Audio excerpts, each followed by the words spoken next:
7. Barrett outside, the switch. Doncic goes, oh, what a great step! And then he hammers it home! Broke his ankles! Yo, what's going on, guys? Welcome back to a brand new video. I hope all is well. Thank you guys so much for tuning into this video. I really do appreciate it. And I'm absolutely pumped up right now as a New York Knicks fan, and I'm sure you guys are as well. So currently today, it is October 1st, and the New York Knicks make their preseason debut on October 4th at 7 o'clock p.m. Eastern Time. We are going to be taking on the Detroit Pistons at Madison Square Garden, and this game's even going to be nationally televised on TNT, and I'm considering streaming this game. Most likely, I am going to be streaming this game. Nothing will be in my way.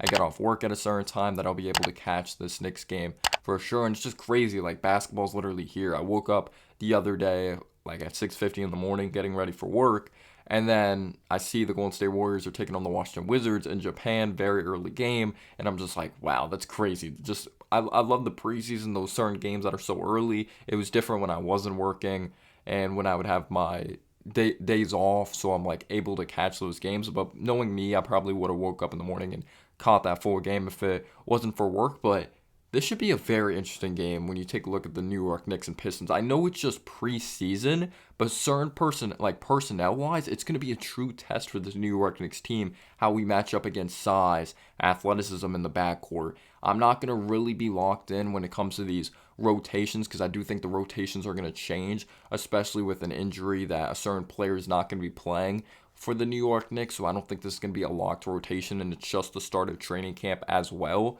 for this New York Knicks squad. But there's certain things that you should definitely take a look at that I'm going to be pointing out when you watch this game. But it's like, I love our fans so much. It's going to be at Madison Square Garden, and it's going to be rocking, even though it's just a preseason game. And we're going to be getting into just some bullet points. What should we expect this and that type of thing? But if you take a look at the injury report here, the injury list, first off, one injury for the New York Knicks, and it's not huge.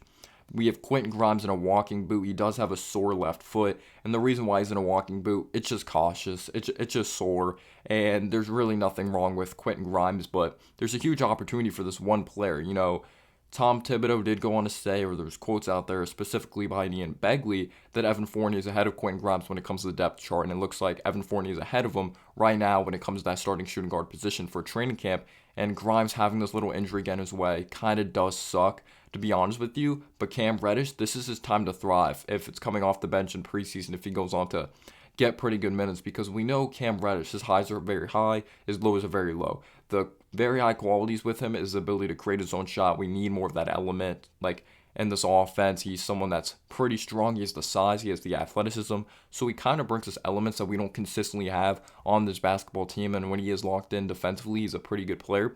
But the negatives are he's one of the worst mid-range shooters in the league. He's someone that can't consistently stay healthy, and when you can't consistently stay healthy, you're not going to have a very important role in the NBA. We're not going to be able to carve out a very good role, and he didn't do a great job shooting the ball from beyond the arc last season as well. Just maybe not consistently always being locked in, but I'm definitely rooting for Cam Reddish, and I hope he's locked in, and he's healthy right now, started training camp, which is huge. That's one of his Achilles heels, so hopefully he just balls out this preseason and he proves himself to Tom Thibodeau. Even if it's not as a six-man role, you get like just getting a very quality amount of minutes coming off the bench to help impact this team when it comes to winning. Look at the injuries. Pistons, Kevin Knox, calf strain day-to-day.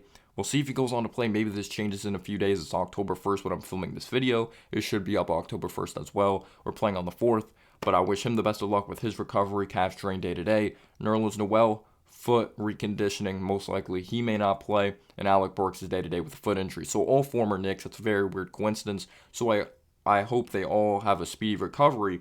So the first question I ask you guys is, how much will the starters play? And you could say this is a pretty important preseason because we acquired, obviously in free agency, a brand new point guard, someone we hope who is very stable here for the point guard position for a very long time, and Jalen Brunson for at least a good amount of years. Some people may take a look at, we gave Jalen Brunson too much money, he's not an all-star, but one thing we could all agree on is he's an improvement over Frank Ntilikina. He's an improvement over Elfrid Payton, Emmanuel Mudiay. These point guards we've had at least like the last few years, he is an upgrade compared to those guys.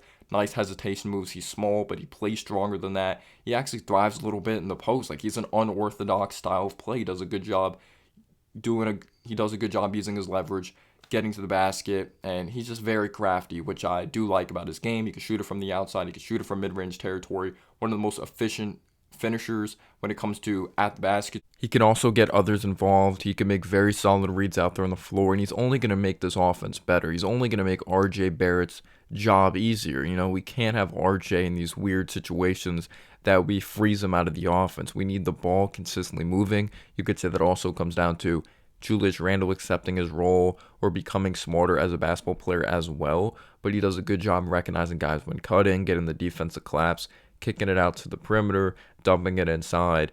But I love that he's also not afraid to get his. He has a good mixture of scoring for himself, but then getting others involved and playing winning basketball. So how's the chemistry going to be here? Is Jalen Brunson going to consistently dribble up the basketball? So that's a huge thing because despite us having a point guard, Julius Randle consistently brought up the ball. But is Brunson going to bring up the ball? How's his chemistry going to be with an RJ Barrett? How is his chemistry going to be with a Julius Randle when it comes to the first game as well? And if you take a look at, like I asked you guys, how many minutes will the starters get? It's possible they get a chunk of minutes. Tom Thibodeau is not afraid to play his players. And even in the preseason last season, Julius Randle hit that game-winning buzzer beater against the Washington Wizards, which was a preseason game. You had Grimes out there on the floor. You had RJ Barrett out there on the floor. Guys that got very good amount of quality minutes last year. Julius Randle got tons of minutes last year as well. So I would not be surprised if they go on to get a good chunk of minutes because Tom Thibodeau thinks that's very pivotal, very important for these guys to mesh together, have very good chemistry. And is Brunson going to make these guys around him better?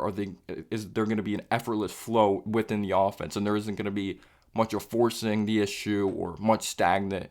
I just hope there's not a lot of standing around offensively. Maybe there's a little more cutting, or let's just hope we're not chucking up shots and it's not as stagnant offensively. How is RJ Barrett going to look creating jump shots off the dribble? That's something I'm really looking forward to seeing. How much did he improve in that department? And if he gets fouled, how much better does he look from the free throw line? Does he consistently finish better at the basket? How is his handle going to look as well? So I'm not going to bash RJ if he doesn't play well this game, but you want to see from just an eyeball test, does he look more fluid? Does he look better creating off the dribble? How's his offense going to look? His defense, I don't worry about. It's going to be taking on those big time assignments. But defensively, that's definitely going to be one of the key things we have to take a look at when it comes to the backcourt. You have Jalen Brunson, you have Evan Fournier that it looks like they're going to be the 1 and the 2 starting this season, at least at the beginning of the season. We'll see if things change. It depends on the success of this team because Tom Thibodeau does eventually play the young guys. It's just much later, and certain things have to go on to happen. Just very specific things have to go on to happen for Tom Thibodeau to play the young guys.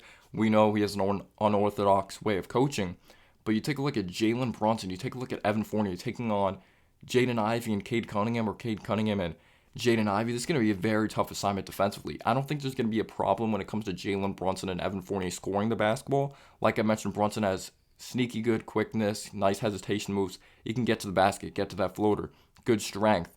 Evan Fournier does a good job relocating, coming off screens, knocking down threes. We'll see how consistent it is this season, and if he starts off very strong and then continues it for the rest of the season, we'll see. We know there's going to be some streakiness, and then there's going to be some very hot stretches with an Evan Fournier. But defensively, I really am concerned with this matchup. Yes, it's just preseason, but there's going to be tougher matchups when the season goes on, when it comes to actual regular season, because you have Cade Cunningham that has a huge size mismatch.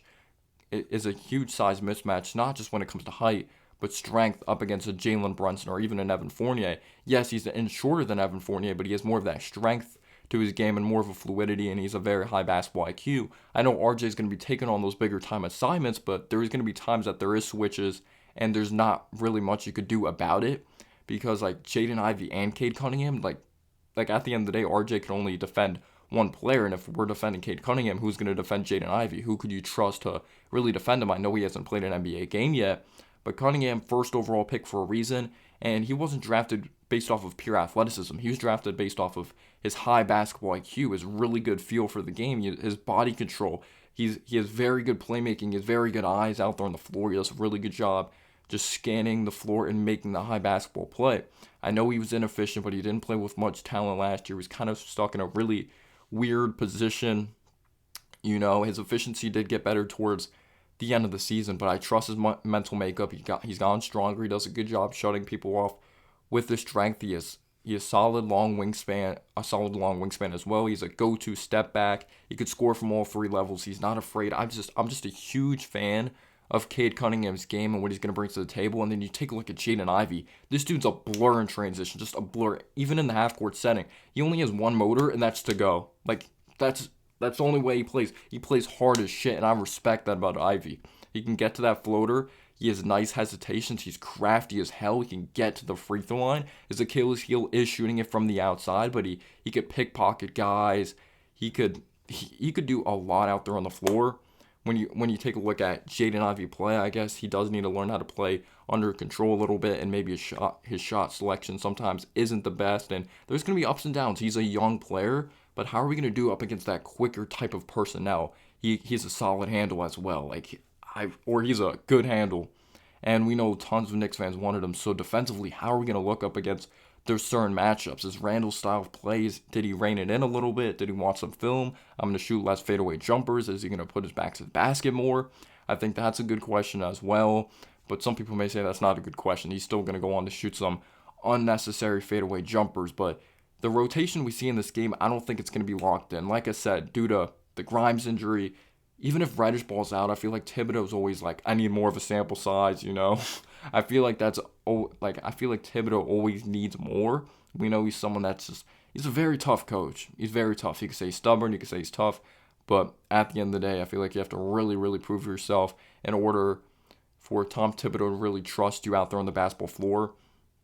But you look at the Pistons, Sadiq Bey, he's more than just a 3-and-D player. He could hit difficult shots. Marvin Bagley, they went on to extend. They have Jalen Duren they drafted, but Stewart most likely is probably going to start in this game. They acquired Bogdanovich through trade. Nice veteran, could shoot the heck out of the basketball. Does Killian Hayes improve as an offensive player? Solid defensive player. He could distribute the basketball. This Pistons team does have some very nice talent on it.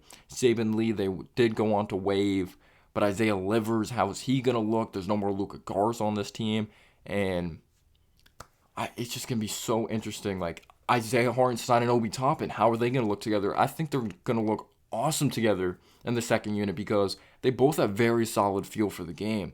They both see the floor very well. I've always thought Obi's been an underrated passer. One of the main reasons I don't consistently trust him with the ball in his hands because his handle can be loose. But when he was played at outside of this restricted box, his handle did get better and you saw the progression and he made solid reads out there. But you have Obi's athleticism, his feel for the game. It's not at the level of Isaiah Hartenstein's, but Isaiah Hartenstein, you can find Obi cutting. Isaiah can make heads-up plays. He's the potential to stretch the floor because most of the threes he did take in a Clippers uniform was when it wasn't these close games or when the game was kind of over, but he's shown he has a solid touch and he's pretty good back to the basket game. He's a good athlete as well. Like, I really do like what Isaiah Hartenstein could potentially bring to this team. Second chance opportunities, unorthodox, nice little floaters, little baby hooks around the basket. So Obi Toppin's athleticism with Isaiah Hartenstein's feel for the game, I think that could be very nice in the second unit. But if Quickly comes off the bench first or certain guys come off the bench first, I'm not going to read too much into it. I think it's going to change when the preseason goes on. And you never know. With injuries, like I said, I'm not expecting these rotations to be locks. I wouldn't be surprised if these guys get a chunk of minutes, like I said, the Wizards game. But let me know down below your thoughts on this upcoming preseason game. I really appreciate your support, and peace out, y'all.